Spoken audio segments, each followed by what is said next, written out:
परमात्मा पूर्ण ब्रह्म सारी सृष्टि के रचनहार कबीर परमेश्वर जी ये असंग ब्रह्मांड के स्वामी हैं। ये वही परमात्मा सन 1398 में विक्रमी संवत 1455 ज्येष्ठ सुदी पूर्णमासी के दिन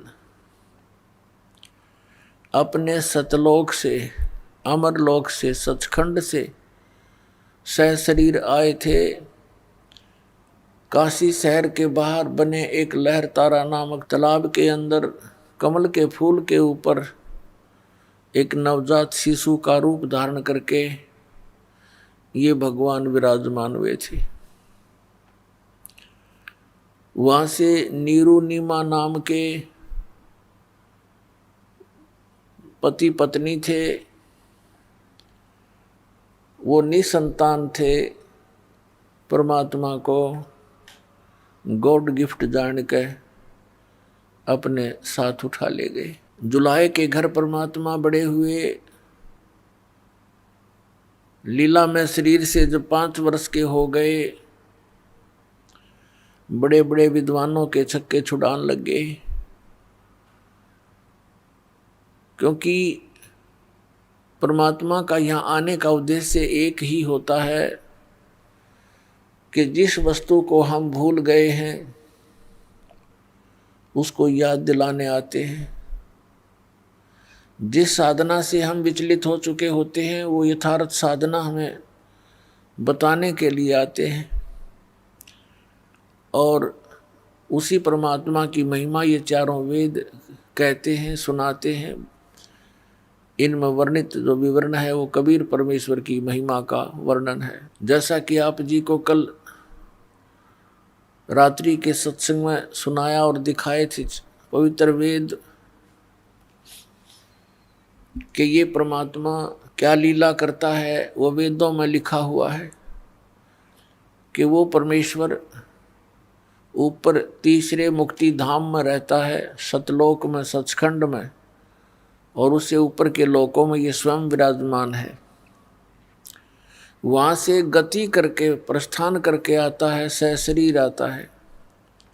यहाँ अच्छी आत्माओं को मिलता है, उनको फिर ज्ञान देता है, उपदेश देता है, तत्व ज्ञान समझाता है। वो अच्छी आत्माएं, वो दृढ़ भक्त होते हैं, वो परमात्मा के एक आज्ञा का पालन करते हैं, अपना भी जीवन सफल करते हैं, और हमारे जैसे भोली आत्माओं के लिए भी वो एक एफिडेविट बनाकर चले जाते हैं अपनी अमृत वाणी का, जिसके आधार से आज हमें भगवान को पहचानना बहुत आसान हो गया। पुण्यात्माओं, परमात्मा कितने दयालु हैं। आप बालक हो, बालक का स्वभाव होता है, माता पिता कितना प्यार देते हैं, सीने से लगाए फिरते हैं, और बच्चे को कोई जरा सा भी छोटा सा खिलौना लेकर ऐसे ऐसे कर दे, माता पिता को त्याग कर उसकी तरफ दौड़ लेते हैं। और वो जो उसको थोड़ी सी देर के लिए ललचा रहा है, वो उसको आजीवन वो सुख नहीं दे सकता जो माता पिता दे सकते हैं। इसी प्रकार हम अपने परमात्मा को त्याग कर, अपने भगवान को भूलकर इस काल के साथ हम लग गए। तब तो ये हमें अच्छा लगता था, क्योंकि दूर के ढोल सुहाने होते हैं। जब हम इसके संपर्क में आए तो इसने वो जलालत की आज आपके समक्ष है। किसी को गधा बना दिया, किसी को कुत्ता बना दिया, कोई सूर बना दिया, किसी का बेटा मर गया, किसी की बेटी मर गई, और किसी की स्वयं को किसी को कष्ट कोड या मानसिक परेशानी सदा बनी रहती है।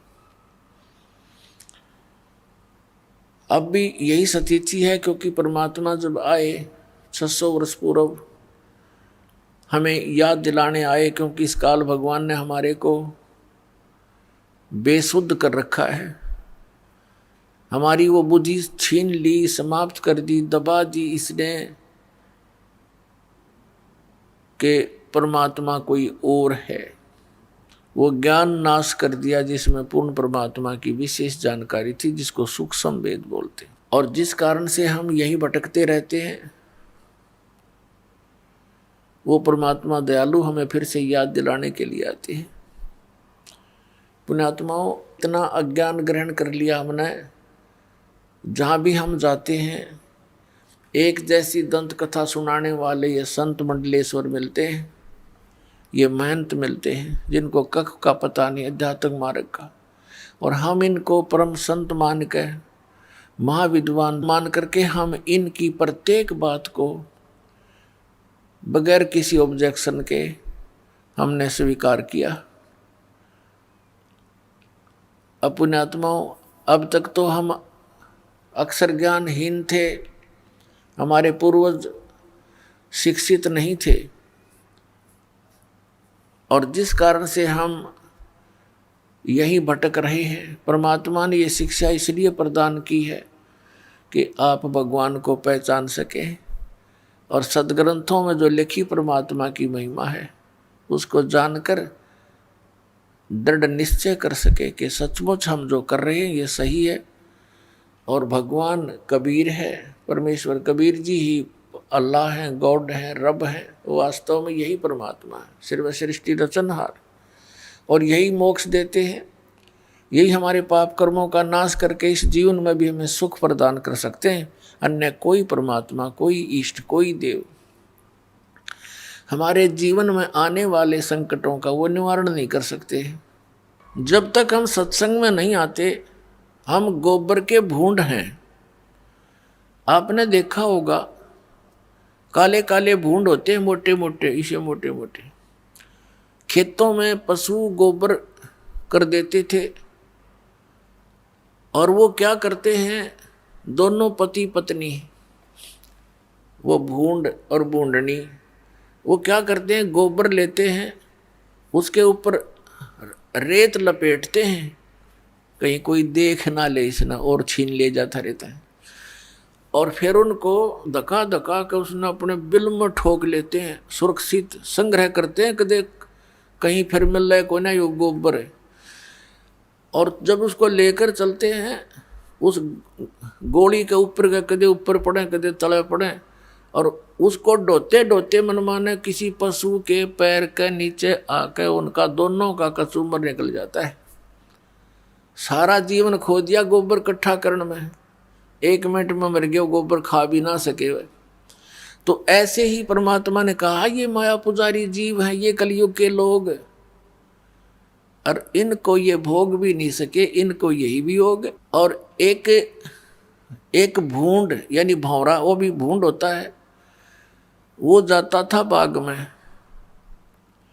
उसने देखा कि ये दोनों मेरे सजाती मित्र पति पत्नी सारा दिन ये इस काम में लगे रहते हैं, सारा जीवन व्यर्थ कर देते हैं, और ये गोबर धरा धरा रह जाता है, ये मर जाते हैं। उनसे समझाने की चेष्टा की कि भाई मेरे साथ बाग में चला करो, वहाँ बड़े आनंद हैं, अच्छा आहार है, बड़े फल लगे हैं, सुगंधित फूल हैं। अब वो क्या कहते दोनों कि भाई तू हमारा टाइम वेस्ट मत करा करे, हमने काम बहुत से, तू है ठाली आदमी, बेला आदमी, तेने काम कोई है नहीं, बाग में धक्के खान जाओ, नाश हो जा हमारा, जब बाग में जाएंगे तो ये गोबर कौन ढोएगा, कौन इकट्ठा करेगा। अब वो चला गया कि ये तो भाई नाराज हो गए। कुछ दिन के बाद फिर ही मच्छी करके उनसे फिर चर्चा की। उस दिन उन्होंने कुछ थोड़ी देर ज़्यादा समय तक सुनने की चेष्टा की, फिर भी लास्ट में ये कह दिया भी नहीं, हमें टाइम नहीं है, फुर्सत नहीं।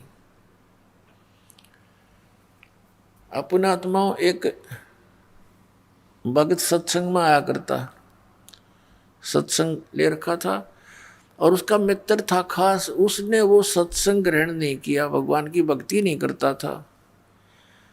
तो उसके पास जाता था मित्र, आप नाम लो, भगवान की भक्ति करो, चलो मेरे साथ सत्संग में।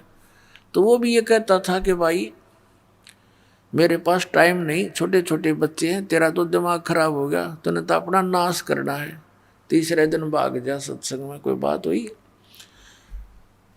फिर वो मित्र फिर कुछ देर बाद जाता, क्योंकि उसको पता था कि वो गोबर ढो रहा है उन बूंदों की तरह। और वो कहता भाई फुर्सत नहीं, और बात बता तू, इसने छोड़ टॉपिक ने। एक दिन उसकी मृत्यु होगी, छोटे छोटे बच्चे थे, कटकी टिकट ये कौन सा पटा लिखवा रखे, मराए को नहीं 100 साल तक। अब सभी उठाकर ले जा रहे हैं, कोई लकड़ी ले जा रहा है, कोई पीछे पीछे जा रहा है, बोल रहे हैं राम नाम सत्य है, सत्य बोलो गत है। उसका मित्र कहता आज भाई को फुर्सत है।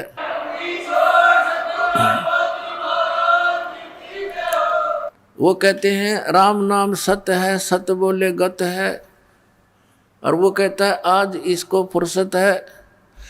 अब दूसरे कहते हैं अरे ठीक बोल लिया आज तो तू, इनका तो चोट लग रही है। उसने कहा तो इससे ठीक मैं बोल भी नहीं सकता, इससे ठीक और क्या बोलूं, आज इसने पूरी फुर्सत होगी, जब तक इसने 1-2 दिन का टाइम नहीं था मेरे साथ चलन का। अरे भी गया कति काम तय। तो पुण्यात्माओं इन बातों को गहराई से सोचना पड़ेगा आपने। ये कोई डूम बाट के गीत नहीं है, महापुरुषों के दिए हुए एग्जाम्पल है, महापुरुषों के बताए हुआ ज्ञान है। हम बालक हैं और उन महापुरुषों की बातों पर हमने कदम से कदम मिला के आगे चलना पड़ेगा, जब हम सफल हो सकते हैं।